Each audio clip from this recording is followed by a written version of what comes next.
January 10, 2021, and today is April 10, 2021. It's been 3 months since I purchased my Sony a7c, and since that time, believe it or not, this camera never left the box. And this is to literally elaborate the difference between want versus need. So did I want the Sony a7c that time? Absolutely, I want it badly.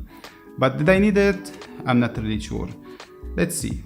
These two cameras, the Sony a7c and the Sony a7 III, are so identical except of few features, and these features are making it hard for me to choose one over the other.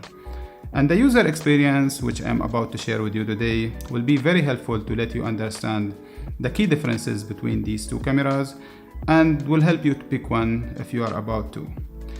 I will not go through all the features of these two cameras. I will just post them on the screen. Feel free to pause the video, go through them, then continue. Why did I buy the Sony a7c if I want to keep it 3 months in the box? Actually, I didn't plan for that, but honestly, I didn't need it since that time. The main reason make me buy the Sony a7c is the flip screen. I've been using the Sony a7 III for the past 3 years. And for the past 3 years, I didn't feel comfortable to use the Sony a7 III for my YouTube videos and vlogs only because its lack of flip screen. And I found myself all the time picking the Canon M6, which I am using right now to record this video. Even though the Canon M6 video quality is not really good, but I was always choosing the ease of use over than the quality. Now with the Sony a7c, I have the ease of use and the quality in the same time. The second reason make me pick the Sony a7c is the autofocus system. The autofocus system of the Sony a7c is better than the autofocus system in the Sony a7 III, especially the real-time autofocus tracking in photos and in videos. I really like this feature, even though I could manage to use the Sony a7 III with its autofocus system, but why not, since we have better autofocus system right now. And the third reason is the color science. The color science of the Sony a7c is really better than the Sony a7 III.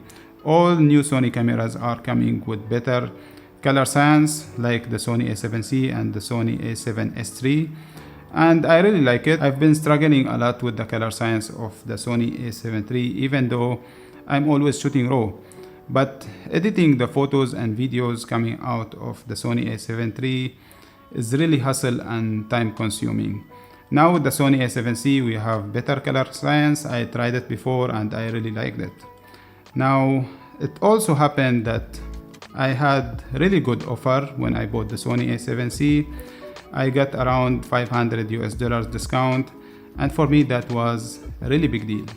Now let's see why I'm still keeping the Sony a7 III. Why I'm still keeping my Sony a7 III. I do a lot of professional photography and filmmaking projects, and whenever I do professional paid projects, I like to shoot on 2 memory cards in the same time with redundancy, just to have backup and to be more secure. The Sony a7 III has dual memory card slots, unlike what is in the Sony a7c. The Sony a7c has only 1 memory card slot, and that's a downside. That's why I cannot trust the Sony a7c for my paid projects. I can't trust it when I'm doing video because I don't shoot video on 2 memory cards with redundancy. I do this only for photos. So for photos, I really need the Sony a7 III for my professional work. The second reason I'm keeping the Sony a7 III, because the Sony a7 III look and feel more professional. It's more robust, it's heavier, and the body feels stronger and it looks more heavy duty. Unlike the Sony a7c, even though they are advertising that the Sony a7c has better weather sealing, but I feel the Sony a7 III is more heavy duty than the Sony a7c. The Sony a7 III also has better ergonomics. It has more buttons and dials and functions, and it has better viewfinder. My conclusion, to make it easy for everyone: if you want to choose one of these cameras, first you have to know what you really want to shoot. If you want to shoot something professional, if you are kind of person who's shooting paid projects, professional work, just go for the Sony a7 III. If you are a kind of person who's traveling, you want something for travel, for vlog, for YouTube videos, for personal content, then you can go with the Sony a7c and you never go wrong. So that's it. It's so easy. If you want the camera to serve you well in a professional side, just go with the Sony a7 III. If you want something for personal content, vlog, traveling, all these things, just go with the Sony a7C and you never go wrong. That's it, and see you next time. Bye.